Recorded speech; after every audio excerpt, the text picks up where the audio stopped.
At one point in my career, as in this healthcare thing, I could just feel that this was enough. Like I just didn't want to be doing that. And it was around the time I turned 40. So it's interesting, right? It's kind of like that sort of midlife kind of reset, right? It was exactly around that time. And there was that happening, but I was also kind of, when you work in an industry like healthcare, or like, I don't know, maybe the financial industry, or if you're in law or something, there's always like a part of that is, it's not wholesome. Welcome to Unmute with Priya, the podcast where silence ends, voices rise, and women rediscover the freedom to speak and live authentically, especially in life after 40. This show is proudly sponsored by Project Icon. I'm your host, Priya Sudarsanam. Let's dive into today's conversation. Guest today on Unmute with Priya is Gayathri Narayanan, founder of MindTree, a mindfulness and contemplative community that focuses on learning how to just sit and be. So Gayathri, welcome to the show. Hi, Priya. Thank you so much for having me. This is such a joy. I'm already kind of smiling, and I've got this kind of nice vibe going in here. So thank you. Thank you for having me. Yeah, I should have sat and learned to be a little bit before this so I didn't have to do 3 takes on the intro. So I appreciate the conversation.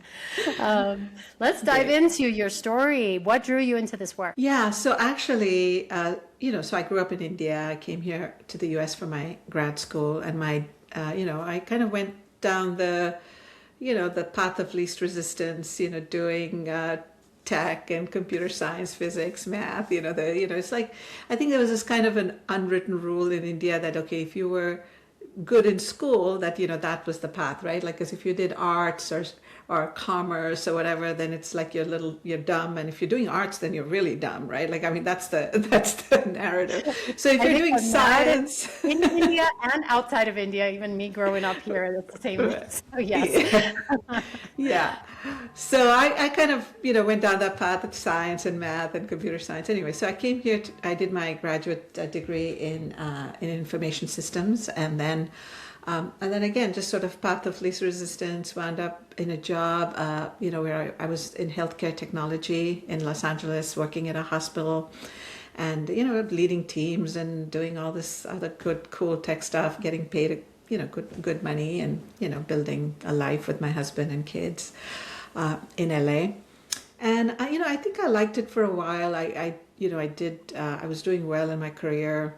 And then I had kids, and and it kind of, I think when my daughter was born, when she was the second child, I just felt like I needed more time at home, and so I would step back from sort of the more challenging projects. I wanted more time for myself at home, and just that kind of stepping away from taking on more responsibility, and I kind of got bored pretty quickly after that. It was like, if I'm not kind of really feeling like I'm contributing in any.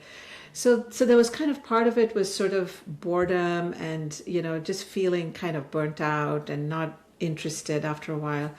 But there was always this sort of a part of me that felt like was unexpressed, right? There was a spiritual kind of a undercurrent, and actually not even an undercurrent. It was kind of really a part of my life. From pretty early on, I met my spiritual teacher when I was about 11 years old. And then I kind of got into it more seriously in my teen years and in my 20s. And for a lot of that time, I was in the closet about my spiritual life, because it was like, it was not cool to kind of talk about these things with my friends, right? It was kind of like we were at parties and boys and all of that stuff. And so I never really owned it for a long time. But at one point in my career, as in this healthcare thing, I could just feel that this was enough. Like I just didn't want to be doing that. And it was around the time I turned 40. So it's interesting, right? It's kind of like that sort of midlife kind of reset, right? It was exactly around that time. And there was that happening, but I was also kind of, when you work in an industry like healthcare, or like, I don't know, maybe the financial industry, or if you're in law or something, there's always like a part of that is, it's not wholesome, like that, so it's kind of like that, like I felt at some point, I was like, okay, the work that I'm doing is contributing, to helping the clinicians take care of sick people. And that's a good thing, right? It's like, I'm like, okay, I'm taking, the people, but then, I look at the systems and then sort of see the underbelly of how the insurance algorithm works. And you see how, there's this kind of really business greed, fleecing sick people money. Yeah. And, there's that whole thing in healthcare, right? And I was like, do I really want to be a part of this? I'm like, no, I don't want to do this anymore. I just don't want to be a part of that kind of thing. So there was sort of a conscience thing happening. There was burnout and there's all this stuff. But anyway, so I quit. I quit my job not knowing what was next. It was kind of like I jumped into the deep end and said, somebody catch me, because, and I was the main breadwinner at the time because my husband was in a startup and, he was not really bringing in. And but he supported me in the decision, which was amazing. I mean, he's been really sort of amazing the whole way through. Like he just said, okay, if you're not happy, quit and we'll figure it out, And sure enough, it was kind of like I created the vacuum. And, my guru used to say, like, nature doesn't like a vacuum, it'll fill it up, And sometimes the vacuums get created due to circumstances, right? You lose a relationship, somebody dies, or, whatever. Like there's all kinds of losses and things that can happen that create the vacuum. But in some cases, it's good to create the vacuum yourself, like, by quitting or stepping away from a relationship or whatever. And it'll get filled, but then you can be more intentional about how you fill it. Right. So that's kind of what happened. And then I just started exploring ways to share this, share the teachings, share meditation. I got certified to become a parent educator. I was teaching mindful parenting, nonviolent. They call it now nonviolent parenting, but I like to call it mindful parenting.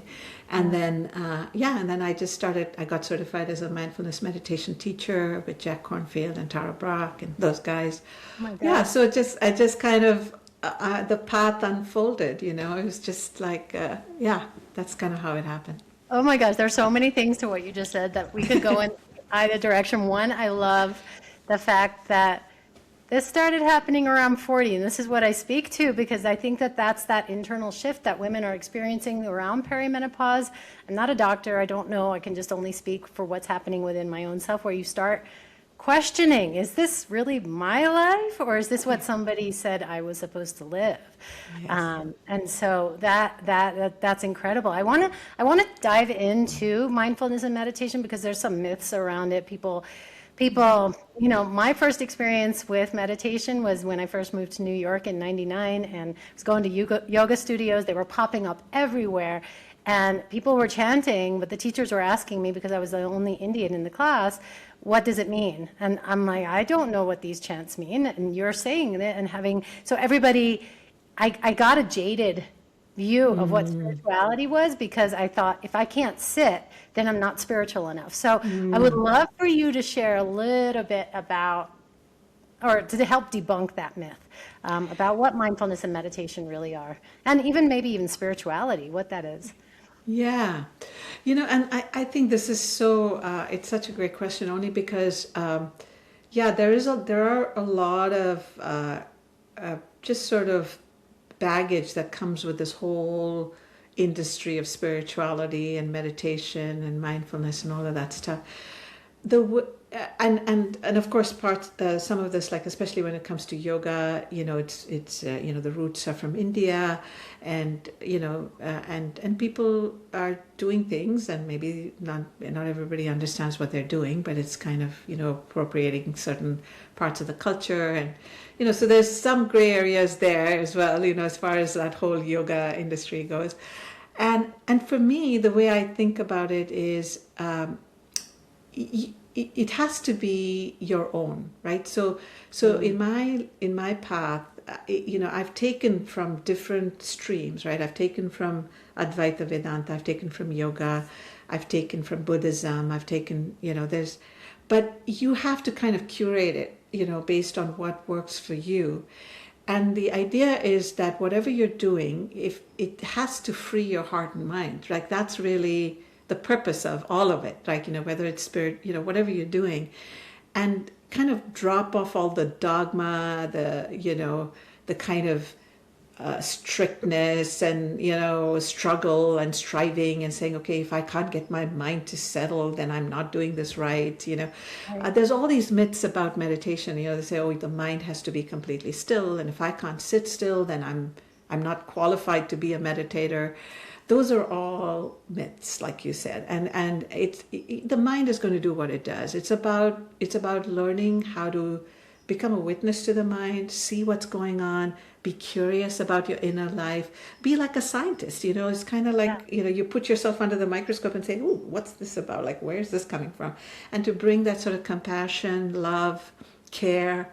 It has to be freeing. If your spirituality is not freeing, and if it's just making you more rigid and tight, then that's not working, right? It's not the right spirituality for you. So I think it has to be your own, and you have to make it your own. I love that, and I love how you said, and even just shared your own experience with the curating different things that you were interested in, because have been certain schools that I've read, and it says, no, you have to follow this or else. You have to follow this or else. And meanwhile, I'm interested in all different things, and when you start getting it into a spiritual program, which is this or else, then you start to feel constricted, and then you start to feel, it brings up these really old behaviors of, I'm not doing it well enough, I'm not spiritual enough, all the I'm not enough type stuff, Yeah, and I think a lot of, some of these religious schools and beliefs, I mean, it just kind of layers on this kind of shame and guilt, which is like, do we need that? No, we don't need more of that, right? We don't need that. And it's kind of like, so I think, if you start sensing that sort of energy on your path, it's time to kind of pause and say, okay, is this really for me? Yeah. So once you started your own process of just the mindfulness and the meditation, what did you notice shift within yourself? Oh, so much. I mean, it's like it's sometimes hard to see it happening on a day-to-day basis, but when you look back, you can see, the shifts, right? I have to say, for me, I just feel a lot more joyful. I feel more loving. I feel more available. Like I have more sort of space for things as they come up, like, I feel more compassion. There's sort of like a natural sort of wanting to reach out and help others and be there for others suffering. There's definitely like it's easier for me to get out of like meaning like when I find myself getting caught in something, the duration of the time that I'm caught is getting shorter, and the frequency is less, right? And I'm able to step out of it sooner, right? So it's kind of like overall, you just feel better. It's like you just feel happier. You feel there's more space, and there's an ability to kind of roll with things as they happen. I think that's become greater. I mean, the capacity to do that has increased. It's wholesome. Like I just feel more gratitude, a sense of wonder. And another thing that's really developed a lot is a kind of a deeper, like a trust in myself and in life, in general, right? It's like, this is all happening according to how it needs to happen. And you can kind of like flow in it and trust the life that's here.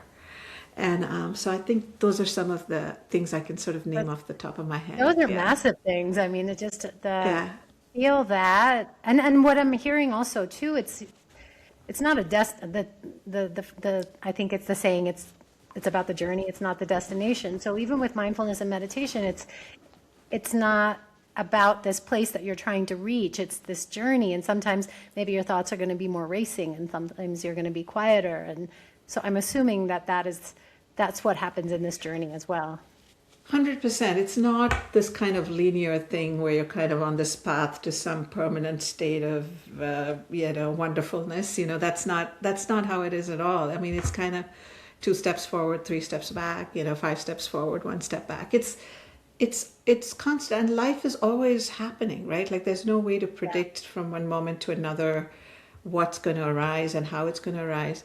But that capacity to hold all of it, in that larger space of awareness and to move with it, that's kind of how it builds. Yeah. Yeah, I can relate to what you're saying, just because even just how giving you those 2 seconds of pause before you're about to react. My dad had a fall, and my mom called me, and I got the phone call, and she was panicking. And typically, before I started meditating, I would have jumped into panic mode with her, which isn't going to help. And I was able to just go, okay, I'm going to go home. I'm going to get the dog. I will be there. And I did not react, and it kept me calm, and it actually helped them in their process of staying calm too. So that's actually my next question. So you shared some of the benefits that we receive internally for ourselves.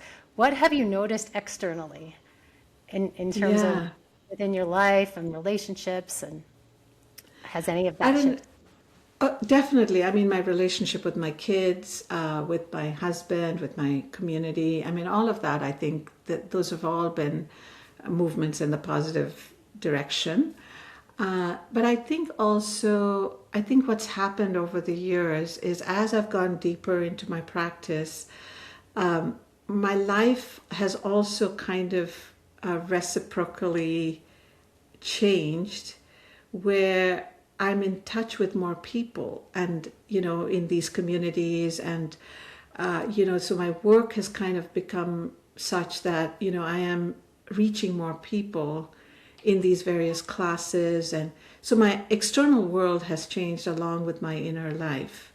And so my capacity to be with other people and different kinds of people, and meet their suffering and be there for them and hold them, and all of that has kind of also increased. I mean, kind of organically. It's not like I was looking for it, but I think there's a way in which the deeper you go, the wider you reach, in the world as well, And I'm not saying, I don't know how to say, it's not like I'm looking to kind of grow some big audience, or, that's not what I'm talking about. But I think there's an organic way in which that's happening already. And so my life has become richer in a way. And it kind of helps, it's kind of helping me meet my edges as well, in terms of where I get stuck and where I can be more compassionate, where I can release my own ego, and, all of that. So it's kind of becoming like part of my practice almost, the work and all of that. Yeah. So, yeah. So one of my favorite books is Living Your Yoga. And it was that the yoga is beyond the mat, beyond your hour-long practice. It's how do you live it? So is mindfulness and meditation, how can we do that in our daily life? Or is that something that we strive for, to do it in our daily life, not just maybe a 30 to minute to an hour long session every day, but is it a daily practice? Yeah, it is. Yeah. And it's kind of like there's the time on the cushion where you sit and do your formal practice. But you have to then be able to take that out in the world, because otherwise what's the use? Like, it's like just sitting and navel gazing doesn't do anything, right? It's kind of like, how does that translate into wholesome action in the world? And God knows our world needs it, right? So, I mean, I kind of almost think of my practice as a form of activism, because it's like, you see what's going on in the world. I mean, come on, like, all this kind of greed, hatred, delusion that's creating so much suffering for so many people. So it's kind of like the counter force of that is kind of building this inner capacity for compassion, for love, for mindfulness, and for taking that out. So it's like you've got to plant the equal and opposite seeds in the world to create the conditions for the peace that we're looking for in our world. So yes, I completely encourage people going out on the streets and protesting and calling the congressmen and doing activism, fighting for our planet and climate and, racial injustice or economic injustice. But all of that is better if you have this inner life, which kind of feeds the work that we do in the world. Yeah. I remember reading a statistic somewhere about if you have a room full of 100 people who are meditating and they're sending out from their heart space compassion and love to the world, like how far that reaches. What we can imagine. Yeah. Yeah. Yeah. Yeah, thank you. Yeah, I'm sorry for being. I've been shifting a lot, but I'm just like I'm trying to get comfortable here. Oh, that's but okay. It's like because I'm sitting. I mean, somehow my seat is not comfortable. But anyway, but sorry about that. So, but No, that's all right. Enjoying this conversation. Yeah, I'm enjoying this too. This is you don't. Yeah, no performing for this podcast. So that's the whole point of it. Let's talk about your practice and your business, MindTree. I love the spelling of it. So tell me a little bit more about the work that you do and what you offer. Yeah, so I've been offering during the pandemic, like when we went into lockdown. I kind of just opened up this Zoom thing and I said, just show up, every morning, 7:30 to 8. I have a community meditation group and I do like a short introduction and then a 20-minute guided practice. So it's Monday through Friday and I do it as a 3-week thing so people can sign up.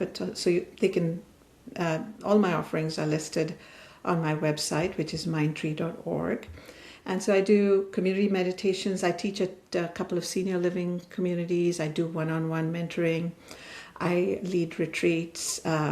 I teach parenting classes. I do classes for teenagers and tweens, for the young ones, and sort of teaching mindfulness. And I also have a couple of classes I have a group that we're studying Advaita, one of Narayana Guru's texts on Advaita.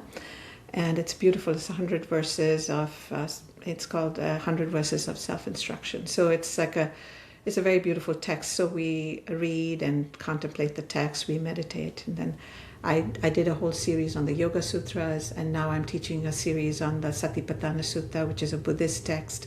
So these are more sort of contemplative study groups where we get together, we read, we meditate, discuss. And so there's a whole bunch of different offerings. And and I invite everything your is available on mindtree.org, and Mind is MYND. Yes, Yes, TREE. okay. Yeah, and it's .org and not .com. So mindtree.org. Yeah. We'll make sure to put those links. And so you do virtual support. Do you also offer one-on-one, in-person? Yes. You have the retreats as well. Yeah. Okay. Yes. There's a retreat. Actually, there's one coming up in August on the Bhagavad Gita. I'm kind of doing a retreat on that at Mount Madonna. So I'm based in the Bay Area. So there's in-person stuff that goes on here, but also a lot of stuff on Zoom as well. Yeah. Okay, we'll make sure to put all those links in the show notes. And then with people that you've worked with from like as a start to the transition, what have you noticed that has shifted in some of the people when they've first started with you and then versus when they've actually done the practice and are committing to a meditation mindfulness practice as their daily life? I think this is kind of the biggest joy of my work is just the emails I get and the phone calls I get and people coming and telling me like, oh, this has really helped me, or this kind of, my practice is really kind of is serving me in different ways. Like the other day, one of my friends came to me, she just got diagnosed with breast cancer. Mm-hmm. And she said to me, if it wasn't for this practice, I would have spiraled. And she said, how she's managing this with a different mindset. Things like that. And there's so many stories. My favorite one is about this young boy who was really suffering from anxiety and depression. He was a high schooler. He had some health issues. He had been hospitalized. I mean, he was really going through a really hard time. But the beautiful thing about him was that he embraced the practice. He kind of did it. Like whatever I told him to do, he would do. Yeah. And he started to reap the benefits. And his family is, was, that they're not, they were economically, not very sort of, what would I say? They were, his dad was a gardener and all of that kind of stuff. But anyway, so and his mom had mental health issues, So there was a lot of stuff going on for him. But it was beautiful for me to see how he embraced the practice. He graduated high school and he was really having a hard time. And then now he's graduated college and he's got a degree in mechanical engineering. I mean, it's just, and he wasn't even leaving his room when I met him. Like, he was that depressed. He was so anxious and depressed. He was not able to go to school. And he was just in such a dark place. And to just watch him kind of flower and bloom right in front of my eyes, and how he kind of shifted his whole attitude to himself, first of all, because he was suffering from so much self-doubt and, all of this stuff, right? It was just so beautiful. Anyway, what a beautiful story. He's doing so well, and he's even got a job offer, I think, and he's supporting his dad. I mean, it's just an all-around great story. So one of the things that I've realized in my practice, that it takes so much more energy to control or to believe that I can control everything that's happening in my life versus just trusting and surrendering and knowing that everything is always working out for the highest. And that's what I get from a meditation practice. So it's, I think, getting into that trust and surrender place. Have you noticed, like, when people start this process, what is the main block? What are they having within themselves, or what's the challenge that they face, even in just sitting still for a few moments? Yeah.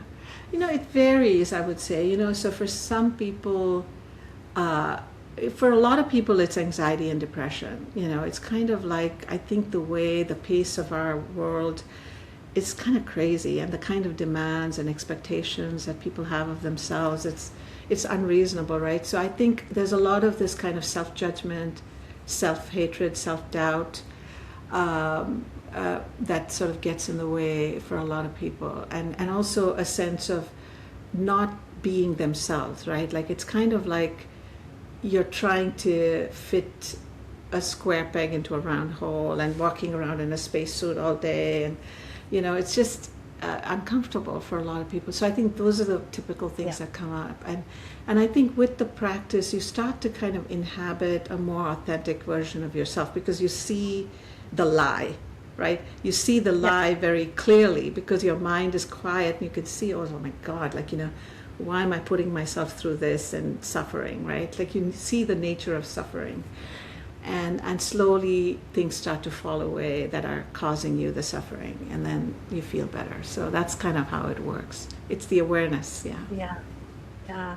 Oh, this has been an amazing conversation. I think we could talk for hours about this. I'm loving it. For anyone who is listening to this that, is dabbling in a practice or just doesn't know where to start, maybe they're even at this age where in their 40s and they're like, wait, what have I been doing my whole life? I can't do this anymore. That's a loaded question, but what suggestions do you have for them where they can get started? How can they even get started if they feel like it's too much? Yeah, I think, starting with like even a 5 to 10 minute daily practice can be really helpful. And, and of course there's so many resources out there, in the interwebs, right? Like, there's so many meditation teachers, recorded meditations. I mean, of course they can join my morning meditation group, which is very simple. It's half hour, 7:30 to 8 Pacific time. And I make recordings available. So if you're not able to join on Zoom, you can access the recordings later and practice with them. But I would say just start with like a 10-minute. I would say even create like a little altar for yourself, a little space for your practice where you can sit every day. And don't beat yourself up if you don't do it. Like, be kind about your practice. And if you, just keep showing up for it. Even if you fall back, a few days or whatever, you don't do it, just keep showing up for it. And then after a while, the practice starts to do you. Like, you show up for the practice and the practice shows up for you. It's kind of, it's like, it's like that. So, so I would say be gentle with yourself, but also kind of be like, yes, I want to do this. Like, you have to kind of set an intention and do it. Yeah, just show up. Yeah, and start small. Like, I love start small. 5 to 10 minutes. That's really amazing. Yeah. Or even like throughout the day, right? Like, if you just pause, like, there's this acronym STOP. It's just like just stop. S is for stop. T is take three breaths. O is observe what's happening externally, internally, and then proceed. So stop, take 3 breaths, observe, and proceed. It's a very simple acronym. It's one of those mindfulness things you can find somewhere. But just pause in the middle of what you're doing and just be present. Whether you're standing in line at the grocery store or brushing your teeth or washing the dishes or whatever, just pause and see what it's like to be a human being in that moment. That was worth its weight in gold. Oh my gosh, that was amazing. Thank you, Gayathri, for being with me today. This has been, like I said, a wonderful conversation. Definitely, if you're listening to this episode, mindtree.org, MYND. And I look forward to more conversations with you. And I'm going to visit when I'm in the Bay Area with my brother. Definitely. I look forward to meeting you. That would be lovely to kind of catch up and meet each other. Yeah. Thank you so much. And thank you for this opportunity. I really enjoyed the conversation. Take care. Thank you. And this show was brought to you by Project Icon.